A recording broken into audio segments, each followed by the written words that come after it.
Subscribe करिए हमारा channel crazy GK trick और लेटेस्ट वीडियो नोटिफिकेशंस के लिए इस बेल आइकन को दबाएं। Hello friends, welcome to crazy GK trick.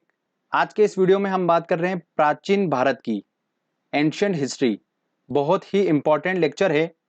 बहुत से स्टूडेंट को कंफ्यूजन होता है इस टॉपिक में। मैंने बहुत अच्छे से सिंप्लीफाई किया इस टॉपिक को। आपको जस्ट लेक्चर देखना है, एक स्टोरी के हिसाब से मैं आपको बताऊंगा और आपको ऐसा देखना है कि कोई मूवी चल रही है। याद करने की कोशिश बीच में बिल्कुल भी मत कीजिएगा। एक बार लेक्चर कंप्लीट हो जाए फिर आप दोबारा प्ले करके उसको याद कर लीजिएगा। मैंने एक लास्ट में क्वेश्चन आंसर टेस्ट इंक्लूड करा है जो कि बहुत ही इंपॉर्टेंट है। एक बार आप जब थ्योरी सेक्शन कंप्लीट कर ले उसके बाद में वो क्वेश्चन आंसर टेस्ट जरूर लगाइएगा, क्योंकि मैंने लास्ट में वो क्वेश्चन इंक्लूड करे हैं जो दो दो तीन तीन बार क्वेश्चन रिपीट हो रहे हैं एग्जाम्स में। तो जरूर लगाइएगा क्वेश्चन आंसर सेट। इस लेक्चर में दोस्तों मैं आपको 5000 साल पहले से स्टार्ट करूंगा, ठीक है, सिंधु सभ्यता से, और आपको धीरे धीरे करके कहां तक लेकर आऊंगा, 712 ईस्वी, जहां पर मोहम्मद बिन कासिम ने भारत पर आक्रमण करा था। हम वहां तक आपको मैं स्टोरी के माध्यम से लेकर आऊंगा। दोस्तों 712 ईस्वी के बाद में मध्यकालीन भारत चालू हो जाता है और वहां से मैंने लेक्चर आपको कंप्लीट करवा रखा है। तो चलिए दोस्तों हम लेक्चर को स्टार्ट करते हैं। अच्छे से फोकस्ड हो जाइए। चलिए तो फ्रेंड्स हम बात करते हैं आज से 5000 साल पहले की। जो सबसे पुरानी सभ्यता है वो है कौन सी? सिंधु हड़प्पा सभ्यता, इंडस वैली हड़प्पा सिविलाइजेशन, हम उसकी बात कर रहे हैं। तो देखिए ध्यान से सुनिए, सबसे पुरानी जो सभ्यता थी वो कौन सी थी? सिंधु सभ्यता। हड़प्पा सभ्यता जो है वो सबसे पुरानी सभ्यता है। सिंधु सभ्यता के लोग जो थे वो भारत के मूल निवासी द्रविड़ लोग कहलाते थे। क्या कहलाते थे? भारत के मूल निवासी द्रविड़ लोग कहलाते थे।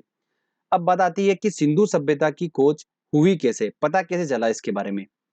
1857 में कराची और लाहौर के बीच रेल पटरी बिछाने के दौरान जॉन ब्रंटन और विलियम ब्रंटन को दो प्राचीन नगर हड़प्पा और मोहनजोदड़ो के बारे में पता लगा। और इस सभ्यता का नाम हड़प्पा इसलिए रखा गया क्योंकि जब इन दो नगरों के बारे में पता चला उसके बाद में जो उत्खनन का काम चालू हुआ, खोदने का काम चालू हुआ, पाकिस्तान के पंजाब प्रांत में स्थित हड़प्पा नामक स्थान पर पहली बार उत्खनन का खुदाई का काम चालू हुआ। इस वजह से इस सभ्यता का नाम क्या रख दिया गया?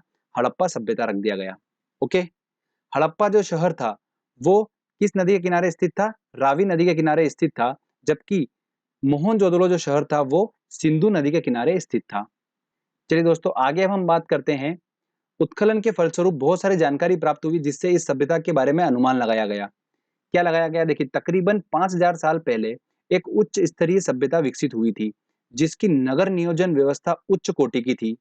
लोगों को नालियों तथा सड़कों के महत्व का अनुमान था। सिंधु सभ्यता एक नगरीय सभ्यता थी। क्या थी? एक नगरीय सभ्यता थी। सिंधु सभ्यता के लोग ईंटों का प्रयोग करते थे। गुजरात का शहर लोथल सिंधु सभ्यता का एक प्रमुख बंदरगाह हुआ करता था। मोहनजोदड़ो में सबसे बड़ा भवन जो था वो कौन सा था? धान्यागार था। तो हमको ये नाम याद रखना है। आगे देखिए, विशाल स्नानागार, ग्रेट बाथ के बारे में भी पता चला जो कि कहां पर स्थित है? मोहनजोदड़ो में स्थित है। इसके बारे में पता चला। आगे देखिए दोस्तों, कांस्य से बनी नर्तकी की मूर्ति भी मोहनजोदड़ो से उत्खनन के फलस्वरूप प्राप्त हुई थी। उत्खनन के फलस्वरूप ये पता लगा कि सिंधु सभ्यता के जो लोग थे उनकी जो अर्थव्यवस्था थी उसकी ताकत क्या थी? कृषि और पशुपालन। हड़प्पा सभ्यता की बात की जाए तो वहां पर सभी धातुओं के अवशेष मिले बट लोहे के अवशेष नहीं मिले। तो इससे प्रूफ होता है कि सिंधु सभ्यता में अभी तक यहाँ पर लोहे की खोज नहीं हुई थी। ओके। वो खेती किया करते थे तो वो खेती के लिए जो हल यूज करते थे वो लकड़ी के हुआ करते थे। सिंधु सभ्यता के लोगों ने सबसे पहले किसका उत्पादन किया? कपास का उत्पादन किया। ओके। देखा जाए कि सिंधु सभ्यता का अंत कैसे हुआ तो एग्जैक्टली में इस बात का अभी तक प्रूफ नहीं हुआ है कि सिंधु सभ्यता का अंत सिंधु नदी में आई बाढ़ की वजह से हुआ है कि वहां पर अकाल पड़ने की वजह से हुआ है। इस बात का अभी तक प्रूफ नहीं मिल पाया है कि सिंधु सभ्यता का अंत कैसे हुआ। तो चलिए हमारी स्टोरी को आगे लेके जाते हैं। ये हमने बात करी आज से 5000 साल पहले की। उसके बाद समय निकलता गया। भारत में सबसे पहले ईरान के देश के लोगों ने प्रवेश करा जो कि क्या कहलाए? आर्यंस कहलाए। इन आर्यंस ने भारत के मूल निवासी द्रविड़ों को युद्ध में पराजित कर दिया और अपना शासन स्थापित कर लिया। ये बात हो रही है दोस्तों आज से 3200 साल पहले की बात हो रही है। ओके। तो इन आर्यंस ने अपना शासन स्थापित कर लिया और इनके द्वारा जो सभ्यता बनी थी वो क्या कहलाई? वैदिक सभ्यता। क्या कहलाई दोस्तों? वैदिक सभ्यता कहलाई। अब वैदिक सभ्यता के बारे में मैं आपको कुछ इंपॉर्टेंट पॉइंट्स बताता हूं, ध्यान से सुनिए। वैदिक जो सभ्यता थी वो कैसी सभ्यता थी? एक ग्रामीण सभ्यता थी। जो वैदिक सभ्यता के लोग थे, इनका मुख्य व्यवसाय क्या था? पशुपालन इनका मुख्य व्यवसाय था। लोहे से बने उपकरण वैदिक सभ्यता में प्राप्त हुए, इसका मतलब यहाँ पर लोहे की खोज हो चुकी थी।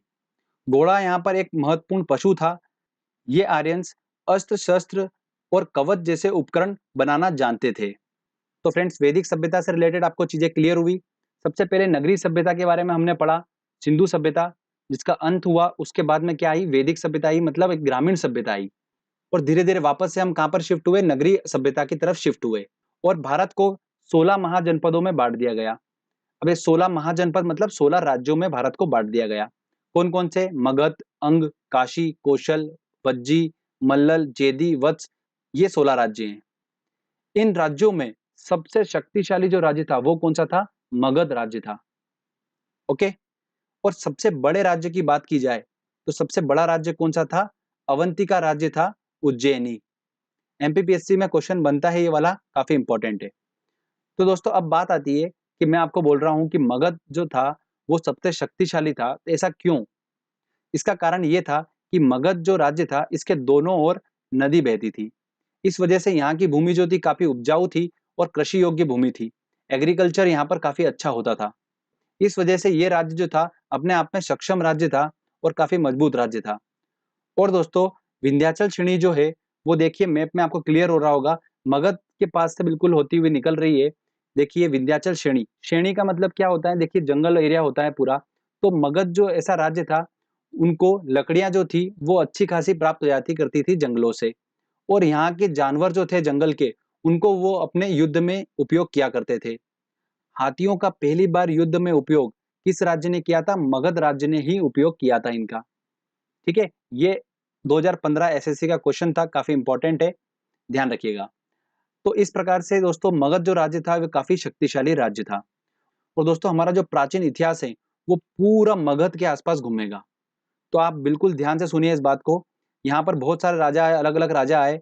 इन राजाओं का क्या उद्देश्य था? ये जो 16 महाजनपद के बारे में आप देख रहे हैं, इन 16 महाजनपदों पर कब्जा करना।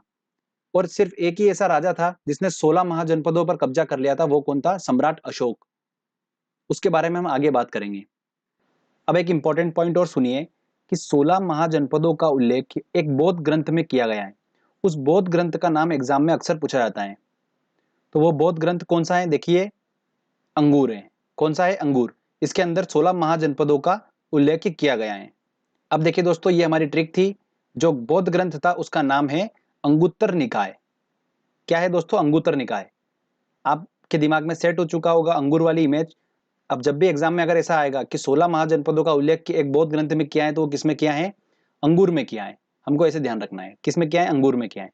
और अंगूर से हम आसानी से पहुंच जाएंगे अंगुत्तर निकाय तक और हमारा क्वेश्चन बन जाएगा। अब बात करते हैं दोस्तों हम मगध महाजनपद की, कि कौन कौन से राजवंश यहाँ पर आए, किन किन राजाओं ने राज करा, वो सारा हम डिस्कस करेंगे। ठीक है, और कौन कौन से वंश इंपॉर्टेंट है जिनसे क्वेश्चंस बनते हैं वो भी मैं आपको बताऊंगा। तो देखिए, मगध महाजनपद की प्रारंभिक जानकारी जो मिलती है वो कहां से मिलती है? महाभारत से मिलती है। और मगध की सबसे पहली प्राचीन राजधानी जो थी वो कौन थी? गिरिब्रज थी, राजगृह थी। क्या थी? गिरिब्रज राजगृह थी मगध की सबसे प्राचीन राजधानी। मगध पर सबसे पहले बिंबसार आए। बिंबसार ने हर्यक वंश की स्थापना करी। किसकी करी? हर्यक वंश की स्थापना करी। उसके बाद में शिशुनाग आया, उसने नाग वंश की स्थापना करी। उसके बाद महापद्मानंद आए, उसने नंद वंश की स्थापना करी। और इसी नंद वंश का अंतिम शासक जो था घनानंद, उसको चंद्रगुप्त मौर्य ने अपने गुरु चाणक्य की सहायता से युद्ध में पराजित कर दिया था और चंद्रगुप्त मौर्य ने मौर्य वंश की स्थापना कर दी थी। तो दोस्तों ये हमारा पहला फेज है। इसके बाद और भी वंश आए हैं, हम उनको थोड़ा बाद में डिस्कस करेंगे। सबसे पहले हम इन चारों को डिस्कस करेंगे। ओके, इन चारों वंश में सबसे इंपॉर्टेंट है मौर्य वंश। मौर्य वंश से काफी ज्यादा क्वेश्चंस बनते हैं, बट हम इन तीन वंशों को भी कवर करेंगे, जिसमें हर्यक वंश और नंद वंश से भी एग्जाम में क्वेश्चंस देखने को मिलते हैं। नाग वंश से आपको बस इतना याद रखना है कि नाग वंश के संस्थापक कौन थे? शिशुनाग थे। क्लियर? चलिए अब मैं आपको हर्यक वंश और नंद वंश के बारे में कुछ इंपॉर्टेंट पॉइंट बता देता हूं। उसके बाद में हम स्टार्ट करेंगे चंद्रगुप्त मौर्य, मतलब मौर्य वंश से स्टार्ट करेंगे। देखिए, बिंबसार ने हर्यक वंश की स्थापना करी मगध पर सबसे पहले। तो बिंबसार जो था वो बौद्ध धर्म का अनुयायी था। किसका था? बौद्ध धर्म का अनुयायी था। इसकी मृत्यु उसके पुत्र अजात शत्रु ने कर दी थी। और इस अजातशत्रु की मृत्यु उदयन इसके पुत्र ने की थी। और इसी उदयन ने, ध्यान रखिएगा इंपॉर्टेंट क्वेश्चन है, गंगा और सोन नदी के संगम पर पाटलिपुत्र नगर की स्थापना करी थी। किसने? इस उदयन ने। बीपीएससी एग्जाम में, बिहार पीएससी के एग्जाम में क्वेश्चन पूछा जाता है, ये काफी इंपॉर्टेंट क्वेश्चन है। इसके बाद कौन सा वंश आया था? नाग वंश आया था, जिसकी स्थापना शिशुनाग ने करी थी। उससे हमको बस संस्थापक का नाम याद करना है। उसके बाद कौन सा वंश आया था? नंद वंश आया था। तो चलिए हम बात करते हैं नंद वंश की। इसकी स्थापना किसने करी थी? महापद्मानंद ने करी थी। और नंद वंश के समय में मैसेडोनिया के सरदार सिकंदर ने भारत पर आक्रमण किया। सिकंदर ने पौरव राजा पोरस के साथ में झेलम नदी के किनारे युद्ध लड़ा था और इसमें सिकंदर ने राजा पोरस को हरा दिया था। और ये युद्ध किस नाम से जाना गया? हाइडे स्पिन के युद्ध के नाम से जाना गया। ये काफी इंपॉर्टेंट है। इसकी मृत्यु जो थी सिकंदर की, वो ज्वर की वजह से बेबीलोन में हो गई थी। कहां पर हुई थी? बेबीलोन में। अंतिम शासक जो था नंद वंश का, वो कौन था? घनानंद था। और इसी घनानंद को चंद्रगुप्त मौर्य ने अपने गुरु चाणक्य की सहायता से युद्ध में पराजित कर दिया था और मगध पर मौर्य वंश की स्थापना कर दी थी। तो चलिए अब हम बात करते हैं मौर्य वंश की। तो देखिए काफी इंपॉर्टेंट है मौर्य वंश। यहाँ से काफी क्वेश्चंस बनते हैं, तो ध्यान से सुनिए बिल्कुल एक एक बात। इस वंश का संस्थापक कौन था? चंद्रगुप्त मौर्य था। इसके गुरु का नाम क्या था? चाणक्य था। चाणक्य का वास्तविक नाम क्या था? विष्णुगुप्त और कौटिल्य था। इसने अर्थशास्त्र नामक पुस्तक लिखी है। किसने? चाणक्य ने। और इस पुस्तक में राजनीतिक संबंधी बातों का उल्लेख किया गया है। मौर्य वंश की प्रचलित मुद्रा जो रही थी, वो क्या रही थी? पण रही थी। चंद्रगुप्त मौर्य के शासनकाल में सिकंदर के सेनापति सेल्यूकस निकेटर ने आक्रमण किया था और इस सेल्यूकस निकेटर के राजपूत का नाम क्या था? मेगस्थनीस था। ये काफी इंपॉर्टेंट क्वेश्चन है, पूछा जाता है कि मौर्य वंश के राजपूत का नाम क्या था? तो मेगस्थनीस था। ओके। और इस मेगस्थनीस ने इंडिका नामक पुस्तक लिखी थी। क्या लिखी थी? इंडिका नामक पुस्तक इसने लिखी थी। और इस चंद्रगुप्त मौर्य ने यूनानियों का अंत कर दिया था। आगे बात करते हैं हम। सेल्यूकस निकेटर की पुत्री कार्नेलिया के साथ में चंद्रगुप्त मौर्य ने विवाह किया था और इसने भारत के 8 महाजनपदों पर कब्जा किया था। किसने? चंद्रगुप्त मौर्य ने। चंद्रगुप्त मौर्य ने अपने जीवन के अंतिम समय में जैन धर्म को स्वीकार किया था। और इसकी मृत्यु कहां पर हो गई थी? श्रवण बेलगोला में उपवास के दौरान इसकी मृत्यु हो गई थी। इसके बाद में मौर्य वंश का अगला शासक कौन बना? बिंदुसार बना। तो चलिए बिंदुसार की बात करते हैं हम अब। पुराणों में बिंदुसार को अमित्रघात, वारिसार, भद्रसार के नाम से जानते हैं। किस नाम से? अमित्रघात, वारिसार, भद्रसार के नाम से जानते हैं। बिंदुसार जैन धर्म का अनुयायी था। बिंदुसार के शासनकाल में तक्षशिला में विद्रोह हुआ था और बिंदुसार ने अपने पुत्र अशोक को विद्रोह दबाने के लिए भेजा था। अशोक ने न केवल विद्रोह को शांत किया था बल्कि वहां की प्रजा का प्रेम और विश्वास भी जीत लिया था। बिंदुसार ने भारत के 10 महाजनपदों पर राज किया था। इसके बाद अशोक अगला शासक बना मौर्य वंश का। अशोक की बात करते हैं। देखिए ये सबसे सक्सेसफुल शासक था जिसने ऑलमोस्ट सारे जनपदों को जीत लिया था अशोक ने। तो देखिए बात करते हैं अशोक की। पूरे मौर्य वंश में अशोक सबसे महाप्रतापी शासक था। इसके शासनकाल में शिलालेखों का प्रचलन बढ़ा था। इन शिलालेखों की खोज सबसे पहले 1750 में फेन थेलर ने की थी और सबसे पहले 1837 में इसको जेम्स प्रिसेप ने इन शिलालेखों को पढ़ा था। तो खोज किसने करी थी? फेन थेलर ने की थी। और सबसे पहले इन शिलालेखों को पढ़ा किसने था? जेम्स प्रिसेप ने पढ़ा था। ठीक है, ये काफी इंपॉर्टेंट क्वेश्चन है। प्रारंभ में तो अशोक जैन धर्म का अनुयायी था, लेकिन बाद में कलिंग युद्ध में भारी मारकाट के बाद इसने शस्त्रों को त्याग दिया था और इसने गौतम बुद्ध के शिष्य उपगुप्त से बौद्ध धर्म की दीक्षा ली थी। इस वंश का अंतिम शासक कौन हुआ? वृद्धत हुआ। एक नोट ध्यान रखिएगा स्पेशली, अशोक जो था वो देवानाम प्रिय के नाम से विख्यात था। देवानाम प्रिय। तो फ्रेंड्स यहाँ पर हमारा ये मौर्य वंश खत्म होता है। इसके बाद में कौन सा वंश आया? चलिए मैं आपको बताता हूं। तो देखिए दोस्तों, हमने मौर्य वंश तक कंप्लीट कर लिया है। अब आगे बात करते हैं कि मौर्य वंश के बाद कौन सा वंश आया। तो देखिए मौर्य वंश का अंतिम शासक कौन था? वृद्धत था। इसको युद्ध में पराजित कर दिया पुष्यमित्र ने और शुंग वंश की स्थापना कर दी। शुंग वंश के बाद में वासुदेव आए। वासुदेव ने कर्ण वंश की स्थापना करी और उसके बाद सिमुक आया। सिमुक ने सातवाहक वंश की स्थापना करी और उसके बाद में इस सातवाहक वंश के अंतिम शासक सातकर्णी को युद्ध में पराजित करा श्रीगुप्त ने और गुप्त वंश की स्थापना कर दी। तो अब हमको क्या पढ़ना है दोस्तों? अगला इंपॉर्टेंट आ रहा है हमारा गुप्त वंश। तो देखिए दो हाईलाइटेड आपको दिख रहे होंगे, मौर्य वंश और गुप्त वंश। ये मौर्य वंश और गुप्त वंश दोनों बहुत ज्यादा इंपॉर्टेंट है, इनसे बहुत ज्यादा क्वेश्चंस बनते हैं। और जो शुंग वंश है, कर्ण वंश है और सातवाहन वंश है, इनके हमको संस्थापक के नाम याद करना है और इनका सीक्वेंस याद रखना है। ठीक है, इनके सीक्वेंस से और संस्थापक से क्वेश्चंस बनते हैं। तो शुंग वंश की स्थापना किसने करी? पुष्यमित्र ने करी। कर्ण वंश की स्थापना किसने करी? वासुदेव ने। सातवाहन वंश की स्थापना किसने करी? सिमुक ने करी। ठीक है, और इसी सातवाहन वंश के अंतिम शासक सातकर्णी को युद्ध में पराजित करा श्रीगुप्त ने और गुप्त वंश की स्थापना कर दी। तो चलिए दोस्तों, हम अब बात करते हैं गुप्त वंश की।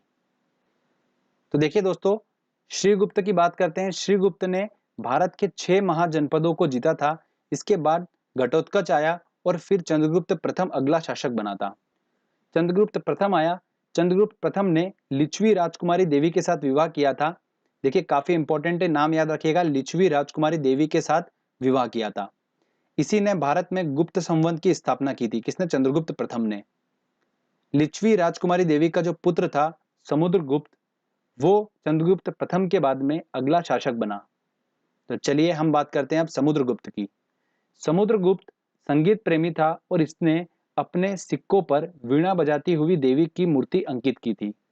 महापराक्रमी होने की वजह से इसे भारत देश का नेपोलियन कहा जाता था। किसको? समुद्रगुप्त को। इसके बाद में चंद्रगुप्त द्वितीय अगला शासक बना। चंद्रगुप्त द्वितीय जो था उसको किस नाम से जाना जाता था? विक्रमादित्य के नाम से भी जाना जाता है। यह भी एक महाप्रतापी शासक था। इसने भारत में शकों के आक्रमण को विफल कर दिया था। अब शकों के आक्रमण से आप क्या समझ रहे हैं? विदेशी आक्रमण को विफल कर दिया था। ओके, भारत के इतिहास में सबसे पहले चांदी के सिक्के चलाए थे, वो किसने चलाए थे? चंद्रगुप्त द्वितीय ने ही चलाए थे। कालिदास, आर्यभट्ट, वराहमिहिर, ब्रह्मगुप्त, सुश्रुत इत्यादि विद्वान इसी के शासनकाल में थे। देखिए 3 बता रहा हूं जो बहुत ज्यादा इंपॉर्टेंट है। कालिदास, आर्यभट्ट, वराहमिहिर, ये तीनों तो बहुत ही ज्यादा इंपॉर्टेंट है। ध्यान रखना, ये तीनों विद्वान किसके शासनकाल में थे? चंद्रगुप्त द्वितीय के शासनकाल में थे।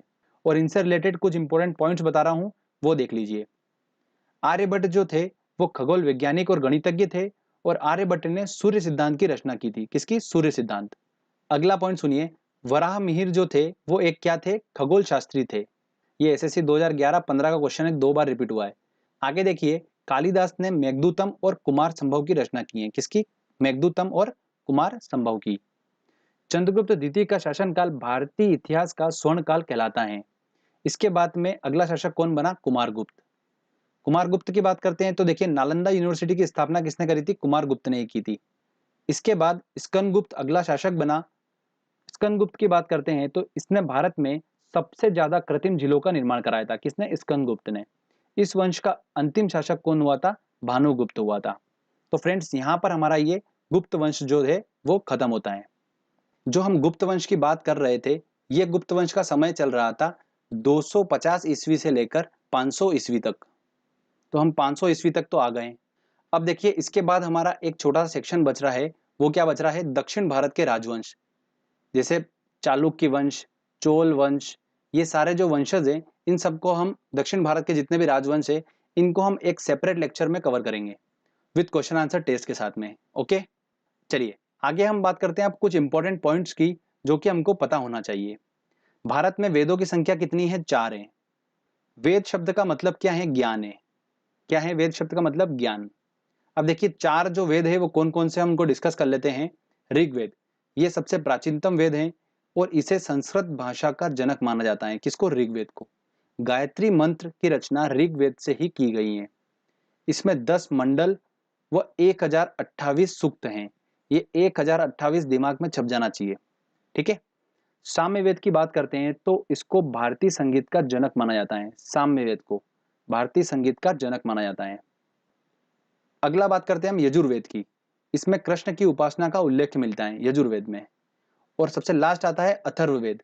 सबसे आधुनिकतम वेद जो है वो कौन सा है? अथर्ववेद है। और जादू टोना टोटका अथर्ववेद से ही लिया गया है। अगला पॉइंट आता है हमारा, राजतरंगिणी पुस्तक के लेखक का नाम क्या है? कल्हण है। यह पुस्तक कश्मीर के इतिहास से संबंधित है। चीनी यात्री ह्वेंगसान हर्षवर्धन के शासनकाल में आए थे, जबकि चीनी यात्री फाहियान चंद्रगुप्त द्वितीय के शासनकाल में आए थे। ये बहुत ही इंपॉर्टेंट पॉइंट है, ध्यान रखिएगा। अगर आपको याद करना है, देखिए हर्षवर्धन का ह और ह्वेंगसान का ह, ये दोनों मैच करेगा तो आप कंफ्यूज नहीं होंगे। और फाहियान जो है वो चंद्रगुप्त द्वितीय के शासनकाल में आया था, बहुत ही ज़्यादा इंपॉर्टेंट है। भारत का आइंस्टीन किसे कहा गया है? नागार्जुन को कहा गया है। तो फ्रेंड्स यहाँ पर हमारा प्राचीन भारत का जो थ्योरी सेक्शन है वो कंप्लीट होता है। मैंने पूरी कोशिश करी है कि मैं स्टोरी के माध्यम से आपको पूरा समझाऊं। दोस्तों अब हमारे सिर्फ दो छोटे छोटे टॉपिक रह जाते हैं। एक रह जाता है धार्मिक आंदोलन, जिसमें हम पढ़ेंगे बौद्ध धर्म जैन धर्म को, और दूसरा हमारा रह जाता है दक्षिण भारत के राजवंश। ये दोनों टॉपिक बहुत जल्दी मैं अपलोड कर दूंगा, तो आप टेंशन बिल्कुल मत लीजिए। अभी जो हमने पढ़ा है अच्छे से, चलिए दोस्तों हम टेस्ट लगाते हैं और देखते हैं कि कितने क्वेश्चंस हम सॉल्व कर पा रहे हैं। बहुत ही इंपॉर्टेंट क्वेश्चंस मैंने इंक्लूड करे हैं, तो आप टेस्ट जरूर लगाइए। चलिए देखिए दोस्तों, हमारा पहला क्वेश्चन है, विशाल स्नानागार कहाँ मिला था? तो कहाँ पर मिला था? मोहनजोदड़ो में मिला था। तो आंसर क्या होगा? C answer. सिंधु घाटी के लोगों की एक महत्वपूर्ण रचना निम्नलिखित में से किसकी मूर्ति थी? तो कौन सी मूर्ति थी? नृत्य करती हुई बालिका। बी आंसर होगा। उस राज्य का नाम बताइए जिसने पहली बार युद्ध में हाथियों का इस्तेमाल किया था। तो किसने करा था? मगध राज्य ने करा था। तो क्या होगा आंसर? बी आंसर होगा। काफी इंपॉर्टेंट क्वेश्चन है। चलिए नेक्स्ट क्वेश्चन लेते हैं। सिंधु घाटी का बंदरगाह का क्या नाम था? तो बंदरगाह क्या नाम था? लोथल बंदरगाह। तो बी आंसर होगा। सिंधु अर्थव्यवस्था की ताकत थी, क्या थी सिंधु अर्थव्यवस्था की ताकत? कृषि थी। तो क्या आंसर होगा? ए आंसर होगा। सिंधु सभ्यता के घर किससे बनाए जाते थे? तो ईंटों से बनाए जाते थे, इसके साक्ष्य मिले थे। तो ए आंसर होगा। चलिए नेक्स्ट क्वेश्चन लेते हैं। हड़प्पा सभ्यता से अभी तक किस धातु की प्राप्ति नहीं हुई है? तो लोहे की प्राप्ति नहीं हुई। तो डी आंसर होगा।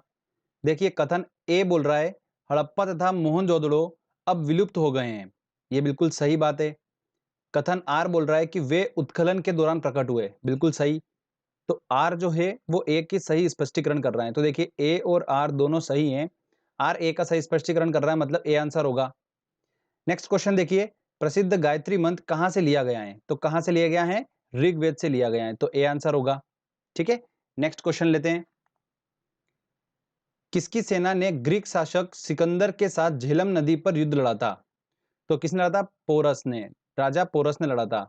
तो क्या आंसर होगा? सी आंसर होगा।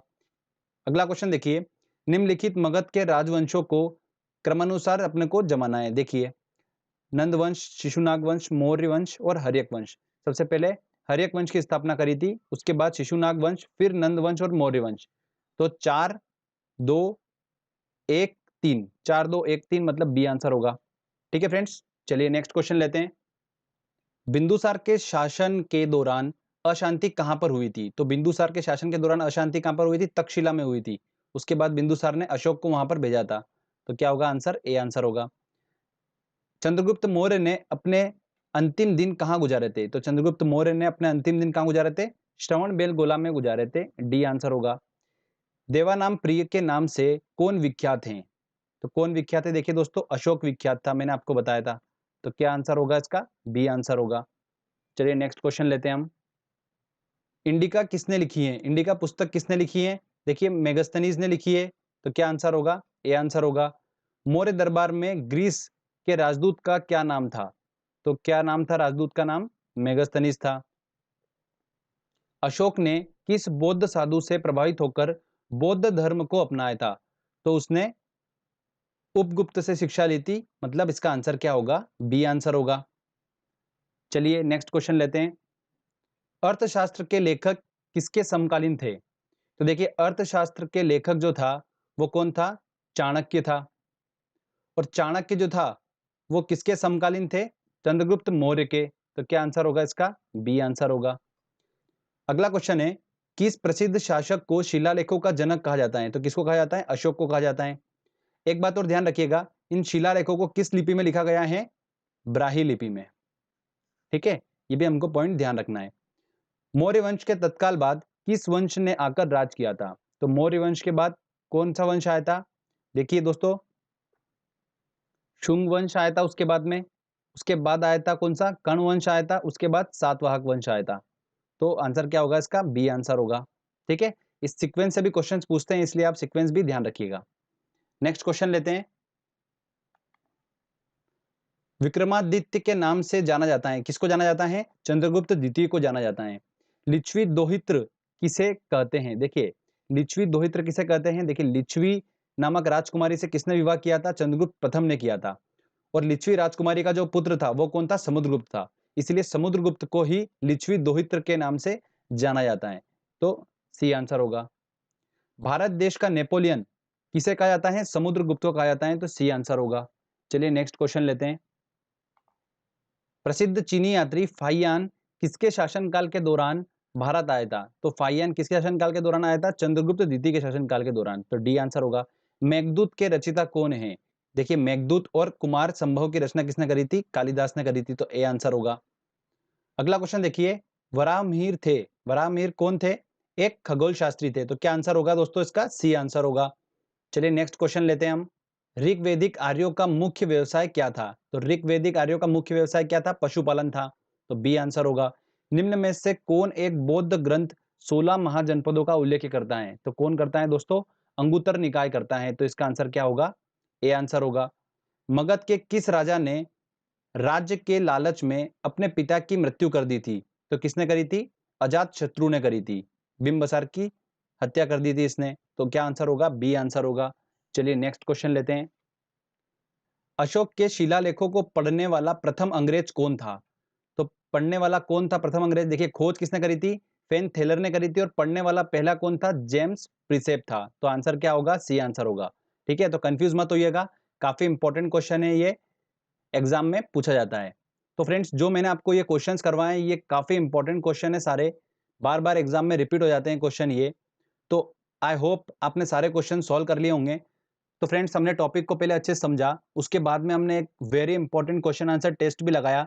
तो फ्रेंड्स इस टॉपिक से हमारा एग्जाम में नंबर बिल्कुल पक्का है, आप बिल्कुल टेंशन मत लीजिए। जो जो हमने टॉपिक अच्छे से पढ़े हैं उनसे अगर क्वेश्चंस आएगा तो आप आसानी से क्वेश्चन को सॉल्व कर लेंगे।